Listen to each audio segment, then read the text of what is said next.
नमस्कार दोस्तों, स्वागत है आप सभी का एक बार फिर से अड्डा एमसीक्यू जीके में। दोस्तों, आज हम लेकर हाजिर है एक बार फिर से राजस्थान की राज्य व्यवस्था का एक महत्वपूर्ण टॉपिक, राज्य मानवाधिकार आयोग।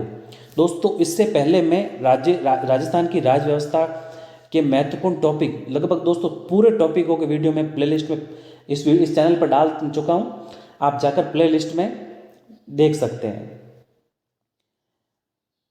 शुरू करने से पहले दोस्तों, अगर आपने हमारे चैनल अड्डा एमसीक्यू को सब्सक्राइब नहीं किया दोस्तों, तो इस चैनल को सब्सक्राइब जरूर करें और पास में स्थित बेल आइकन को दबाएं ताकि समय पर आपको नोटिफिकेशन मिलते रहें, नए अपडेट की नोटिफिकेशन मिलते रहें।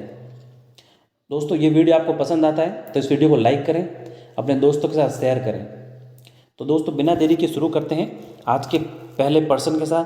दोस्तों, आज का पहला पर्सन है राजस्थान मानव अधिकार आयोग अस्तित्व में आया। तो दोस्तों, राजस्थान मानव अधिकार अस्तित्व में कब आया? तो दोस्तों, ये अस्तित्व में आया 18 जनवरी 1999 में। यानी दोस्तों, मानव अधिकार संरक्षण अधिनियम, मानव अधिकार संरक्षण अधिनियम दोस्तों, संरक्षण अधिनियम 1993 की धारा, ध्यान रखिएगा दोस्तों, 1993 की धारा 21(1) के तहत राज्य सरकार ने अधिसूचना जारी करके इसका गठन किया था। ठीक है दोस्तों, तो इसका सही उत्तर क्या होगा? इसका सही उत्तर का ऑप्शन ब। यह अस्तित्व में कब आया? यह अस्तित्व में आया 18 जनवरी 1999 को। राज्य सरकार द्वारा मानव अधिकार संरक्षण अधिनियम 1993 की धारा 21(1) के तहत अधिसूचना जारी करके इसका गठन किया गया। ठीक है दोस्तों, परीक्षा की दृष्टि से दोस्तों बेहद ही महत्वपूर्ण प्रश्न है। आगामी परीक्षाओं में यह प्रश्न आपको देखने को मिल सकता है, क्योंकि दोस्तों ये पिछली परीक्षा लगभग सेकेंड ग्रेड की परीक्षा जो हुई थी उसमें पूछा जा चुका है। चलते हैं दोस्तों अगले प्रश्न की ओर। अगला प्रश्न है राजस्थान राज्य मानव अधिकार आयोग का गठन मानवाधिकार संरक्षण अधिनियम 1993 की किस धारा के तहत किया गया? अब दोस्तों, मैंने पिछले प्रश्न में बताया कि मानव अधिकार संरक्षण अधिनियम 1993 की धारा 21 दोस्तों 1 के तहत राजस्थान राज्य मानव अधिकार आयोग का गठन किया गया। यानी इसका सही उत्तर क्या होगा दोस्तों? इसका सही उत्तर होगा ऑप्शन अ। चलते हैं अगले प्रश्न की ओर। अगला प्रश्न है दोस्तों, राजस्थान मानव अधिकार आयोग के अध्यक्ष एवं सदस्यों की नियुक्ति राज्यपाल एक समिति की अनुशंसा पर करते हैं जिसका अध्यक्ष होता है। यानी दोस्तों, राजस्थान राज्य मानव अधिकार आयोग के अध्यक्ष एवं सदस्यों की नियुक्ति किसके द्वारा की जाती है? ये की जाती है राज्यपाल द्वारा, और एक समिति की अनुशंसा पर करते हैं। यानी एक समिति होती है दोस्तों, उसके द्वारा सलाह दी जाती है, जिसके तहत मानव अधिकार आयोग के अध्यक्ष एवं सदस्यों की नियुक्ति राज्यपाल द्वारा की जाती है। तो इसका अध्यक्ष कौन होता है? तो इसका अध्यक्ष होता है मुख्यमंत्री, यानी राज्य का मुख्यमंत्री। इसका सही उत्तर क्या होगा दोस्तों? इसका सही उत्तर का ऑप्शन ब। चलते हैं अगले प्रश्न की ओर। अब अगला प्रश्न है दोस्तों, राजस्थान राज्य मानव अधिकार आयोग का अध्यक्ष किसे बनाया जा सकता है? अब राजस्थान राज्य मानव अधिकार आयोग का अध्यक्ष किसे बनाया जा सकता है? यह बनाया जा सकता है दोस्तों उच्च न्यायालय के सेवानिवृत्त न्यायाधीश को। तो दोस्तों, पहले सेवानिवृत्त मुख्य न्यायाधीश था, यानी दोस्तों पहले सेवानिवृत्त मुख्य न्यायाधीश को ही इसका अध्यक्ष बनाया जा सकता था, लेकिन 2019 में संशोधन किया गया जिसके तहत अन्य न्यायाधीश को भी राज्य मानव अधिकार आयोग का अध्यक्ष बनाया जा सकता है। दोस्तों, इसका सही उत्तर क्या होगा? इसका सही उत्तर होगा दोस्तों ऑप्शन अ। चलते हैं अगले प्रश्न की ओर। अगला प्रश्न है दोस्तों, निम्न में से कौन सा एक राज्य मानव अधिकार आयोग का कार्य नहीं है? दोस्तों, मानव अधिकार आयोग के कार्य क्या है? मानव अधिकार के उल्लंघन की स्वेच्छा से जांच करना। जी हाँ दोस्तों, ये मानव अधिकार आयोग द्वारा यह कार्य किया जाता है, यानी मानव के अधिकारों के उल्लंघन के लिए वो अपनी स्वेच्छा से जांच कर सकता है। किसी भी जेल को देखना, यानी दोस्तों किसी राज्य में कोई भी जेल में जाकर देख सकते हैं, मानव अधिकार आयोग के सदस्य या अध्यक्ष जाकर देख सकते हैं कि वहाँ पर क्या मानव अधिकारों का उल्लंघन तो नहीं हो रहा, जी हाँ दोस्तों, ये कार्य भी मानव अधिकार आयोग का है। मानव अधिकारों का उल्लंघन करने वालों को सजा दिलाना। जी हाँ, नहीं दोस्तों, मानव अधिकार का उल्लंघन करने वालों को सजा दिलाने का कार्य मानव अधिकार आयोग का नहीं होता है। मानव अधिकारों की सुरक्षा का पुनरावलोकन करना। जी हाँ दोस्तों, ये कार्य भी मानव अधिकार आयोग का होता है।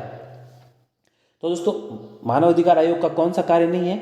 मानव अधिकार कार्य नहीं है मानव अधिकारों का उल्लंघन करने वालों को सजा दिलाना, यानी इसका सही उत्तर होगा ऑप्शन स। चलते हैं अब अगले प्रश्न की ओर। अगला प्रश्न है दोस्तों, राजस्थान मानव अधिकार आयोग का अध्यक्ष अपने पद पर किस अवधि तक बना रह सकता है? तो दोस्तों, मानव अधिकार आयोग का अध्यक्ष अपने पद पर किस अवधि तक बना रह सकता है? ये बना रह सकता है दोस्तों 3 वर्ष या 70 वर्ष की आयु तक, जो भी पहले हो।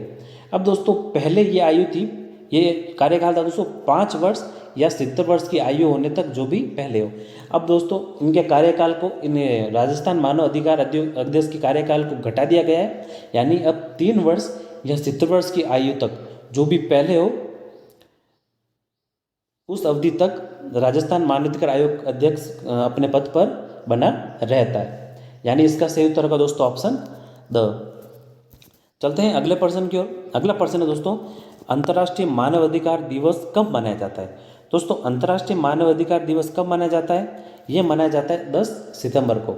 अब तो ये 10 सितंबर को ही क्यों मनाया जाता है? दोस्तों, 10 सितंबर 1948 को संयुक्त राष्ट्र संघ द्वारा विश्व में सर्वप्रथम मानव अधिकारों की घोषणा हुई थी। इस कारण 10 दिसंबर को अंतर्राष्ट्रीय मानव अधिकार दिवस मनाया जाता है। ठीक है दोस्तों, तो इसका सही उत्तर क्या होगा? इसका सही उत्तर होगा दोस्तों ऑप्शन अ। चलते हैं अगले प्रश्न की ओर। अगला प्रश्न दोस्तों, मानव अधिकार आयोग की सिफारिशें किस प्रकृति की होती है? अब तो मानव अधिकार आयोग की सिफारिशें होती है सलाहकारी। इसकी प्रकृति क्या होती है दोस्तों? केवल सलाहकारी, न कि बाध्यकारी, दंडात्मक या न्यायालय। सिफारिशें दोस्तों केवल सलाहकारी होती है। इसका सही उत्तर होगा ऑप्शन अ। चलते हैं अगले प्रश्न की ओर। अगला प्रश्न है दोस्तों, राजस्थान मानवाधिकार आयोग में अध्यक्ष के अलावा कितने सदस्य होते हैं? अब दोस्तों, अध्यक्ष के अलावा केवल 2 सदस्य ही मानव अधिकार आयोग में होते हैं, लेकिन दोस्तों मूल अधिनियम 1993 में 4 सदस्यों का प्रावधान था, लेकिन 2006 में, ध्यान रखिएगा दोस्तों, 2006 में संशोधन के बाद इनकी संख्या केवल 2 कर दी गई। यानी दोस्तों, मूल अधिकार में तो 1993 में कितना था दोस्तों? उनके सदस्यों की संख्या थी 4, लेकिन 2006 में संशोधन के पश्चात इनके सदस्यों की संख्या 2 कर दी गई है। यानी अब 1 अध्यक्ष और दोस्तों 2 सदस्य होंगे, यानी कुल मिलाकर 3 सदस्य होंगे। ठीक है दोस्तों, तो इसका सही उत्तर क्या होगा?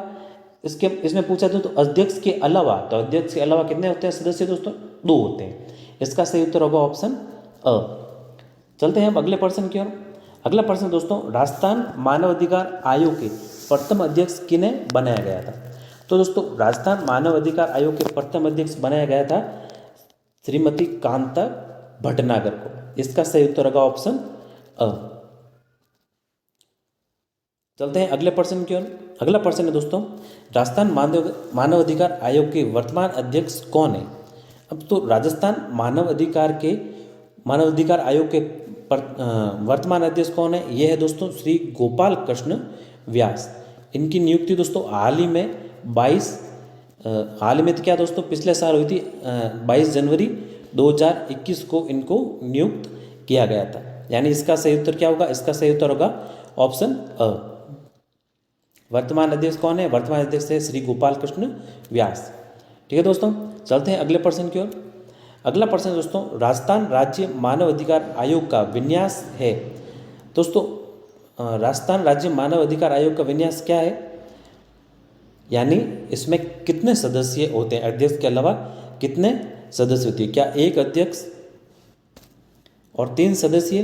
क्या 1 अध्यक्ष, 1 उपाध्यक्ष, 1 सचिव, या 1 अध्यक्ष एवं 2 सदस्य, या 1 अध्यक्ष एवं 4 सदस्य? दोस्तों, पिछले प्रश्न में जैसे मैंने बताया है, 1 अध्यक्ष और दोस्तों 2 सदस्य। ये इसका राजस्थान मानव अधिकार आयोग का विन्यास होता है। कुल मिलाकर 3 सदस्य होते हैं।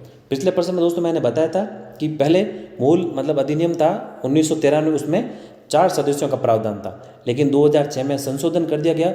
उसके बाद सदस्यों की संख्या 2 कर दी गई। तो दोस्तों 1 अध्यक्ष एवं 2 सदस्य इसका मानव अधिकार आयोग का विन्यास होता है, यानी इसका सही उत्तर होगा ऑप्शन स। चलते हैं अगले प्रश्न की ओर। अगला प्रश्न है दोस्तों, राज्य मानव अधिकार आयोग के अध्यक्ष की नियुक्ति किसके द्वारा की जाती है? तो दोस्तों राज्य मानव अधिकार आयोग की अध्यक्ष की नियुक्ति किसके द्वारा की जाती है? ये नियुक्ति की जाती है दोस्तों राज्यपाल द्वारा मुख्यमंत्री की अध्यक्षता वाली एक समिति की सिफारिश पर। इसका सही उत्तर क्या होगा दोस्तों? इसका सही उत्तर होगा ऑप्शन। चलते हैं अगले प्रश्न की ओर। अगला प्रश्न है दोस्तों, राजस्थान मानवाधिकार आयोग के सदस्यों एवं अध्यक्ष को कार्यकाल की समाप्ति से पूर्व पद से किसके द्वारा मुक्त किया जा सकता है? अब दोस्तों मानवाधिकार आयोग के सदस्यों व अध्यक्ष को हटाने की प्रक्रिया दोस्तों संसद में महाभियोग प्रस्ताव पारित होने पर होती है, यानी राष्ट्रपति द्वारा सर्वोच्च न्यायालय द्वारा कदाचार या असमता सिद्ध किए जाने पर संसद में प्रस्ताव पास किया जाता है। और दोस्तों महाभियोग प्रक्रिया द्वारा राज्य मानवाधिकार आयोग के सदस्यों व अध्यक्ष को उनके कार्यकाल समाप्ति से पूर्व उनके पद से हटाया जा सकता है, यानी इसका सही उत्तर होगा ऑप्शन अ। राष्ट्रपति द्वारा सर्वोच्च न्यायालय द्वारा कदाचार या असमता सिद्ध होने पर संसद में प्रस्ताव प्राप्त होगा और उसको महाभियोग क्रिया द्वारा ही इनके अध्यक्ष एवं सदस्यों को हटाया जा सकता है, राष्ट्रपति द्वारा हटाया जा सकता है। ठीक है दोस्तों, तो इसका सही उत्तर क्या होगा? इसका सही उत्तर होगा ऑप्शन अ। चलते हैं अगले प्रश्न की ओर। अगला प्रश्न दोस्तों, राज्य मानवाधिकार आयोग के अध्यक्ष या सदस्य अपना त्याग पत्र किसे दे सकते हैं? अब दोस्तों राज्य मानवाधिकार आयोग के अध्यक्ष या सदस्य अपना त्याग पत्र राज्यपाल को दे सकते हैं। अब ये कौन सी धारा के अंतर्गत दे सकते हैं? ये दे सकते हैं दोस्तों धारा 23 के तहत। जो मूल अधिनियम था दोस्तों मानव अधिकार संरक्षण अधिनियम 1993 की धारा 23 के तहत ये अपना त्याग पत्र यानी अध्यक्ष या सदस्य अपना त्याग पत्र राज्यपाल को दे सकते हैं। ठीक है दोस्तों, तो इसका सही उत्तर क्या होगा? इसका सही उत्तर होगा ऑप्शन अ। चलते हैं अगले प्रश्न की ओर। अगला प्रश्न है दोस्तों, निम्न में से कौन मानव अधिकार आयोग के अध्यक्ष नहीं रहे हैं? अब दोस्तों इनमें से कौन है जो मानव अधिकार आयोग के अध्यक्ष नहीं रहे हैं? तो दोस्तों कांता भटनागर, जी हाँ दोस्तों, कांता भटनागर मानव अधिकार आयोग की अध्यक्ष रह चुकी है और दोस्तों ये प्रथम अध्यक्ष थी मानव अधिकार आयोग की। और दोस्तों इनका कार्यकाल की बात करें तो इनका कार्यकाल कम ही था। इनका कार्यकाल 3 मार्च से 11 अगस्त 2000 के मध्य था, यानी 23 मार्च से दोस्तों 23 मार्च 2000 से 11 अगस्त 2000 के मध्य इनका कार्यकाल था। अब दोस्तों दूसरे अध्यक्ष की बात करें तो दूसरे अध्यक्ष थे सैयद सगीर अहमद। इनका कार्यकाल थोड़ा लंबा था दोस्तों, इनका कार्यकाल था 2001 से 2004 के मध्य। और दोस्तों नगेंद्र कुमार जैन की बात करें तो नगेंद्र कुमार जैन भी 5 साल अध्यक्ष के पद पर रहे। इनका कार्यकाल 2005 से 2010 के मध्य था। दोस्तों जस्टिस हेमताराम पवार मानव अधिकार आयोग के अध्यक्ष नहीं रहे हैं। बाकी दोस्तों ये 3 राज्य मानवाधिकार आयोग के अध्यक्ष पद पर रह चुके हैं। ठीक है दोस्तों, तो इसका सही उत्तर क्या होगा? कौन नहीं रहे? तो हेमताराम पवार, जस्टिस हेमताराम पवार मानवाधिकार आयोग के अध्यक्ष नहीं रहे। इसका सही उत्तर होगा दोस्तों ऑप्शन द। चलते हैं अगले प्रश्न की ओर। अगला प्रश्न है दोस्तों, राजस्थान राज्य के मानवाधिकार आयोग के अध्यक्ष की नियुक्ति राज्यपाल द्वारा एक समिति की सिफारिश पर की जाती है और ये किन से मिलकर बनी होती है? तो दोस्तों परीक्षा की दृष्टि से बेहद ही महत्वपूर्ण प्रश्न है। यकीन मानिए दोस्तों इसको रट लीजिएगा और ये आपको परीक्षा में देखने को मिल सकता है दोस्तों। तो अब दोस्तों एक समिति की सिफारिश की जाती है, तो इस समिति में किससे मिलकर बनी होती है ये समिति मिलकर बनी होती है दोस्तों मुख्यमंत्री, विधानसभा के अध्यक्ष, गृह मंत्री और दोस्तों एक विपक्ष के नेता से ये समिति मिलकर बनी होती है। इनकी इस समिति की सिफारिश पर राज्यपाल द्वारा मानवाधिकार आयोग के अध्यक्ष की नियुक्ति की जाती है। तो इसका सही उत्तर होगा दोस्तों ऑप्शन ब। इस समिति में कौन कौन होते हैं? इस समिति में होते हैं मुख्यमंत्री, विधानसभा के अध्यक्ष, गृह मंत्री एवं विपक्ष के नेता। तो इसका सही उत्तर क्या होगा दोस्तों? इसका सही उत्तर होगा ऑप्शन ब। चलते हैं अगले प्रश्न की ओर। अगला प्रश्न दोस्तों, राजस्थान मानवाधिकार आयोग का कार्यालय कहाँ पर है? तो दोस्तों इनका कार्यालय कहाँ पर है? राजस्थान मानवाधिकार आयोग का कार्यालय, तो राजस्थान मानवाधिकार आयोग का कार्यालय है जयपुर में। इसका सही उत्तर होगा ऑप्शन अ।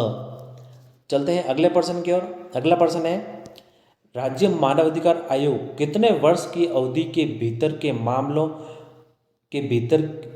मामलों की सुनवाई कर सकता है? कितनी अवधि के भीतर के मामलों की सुनवाई कर सकता है? तो दोस्तों राज्य मानवाधिकार आयोग 1 वर्ष तक के मामलों की सुनवाई करता है, यानी इसका सही उत्तर होगा ऑप्शन अ। चलते हैं दोस्तों अगले और आज के अंतिम प्रश्न की ओर। अंतिम यानी दोस्तों 20वां प्रश्न है, राज्य मानवाधिकार आयोग अपना वार्षिक प्रतिवेदन किसको प्रेषित करता है?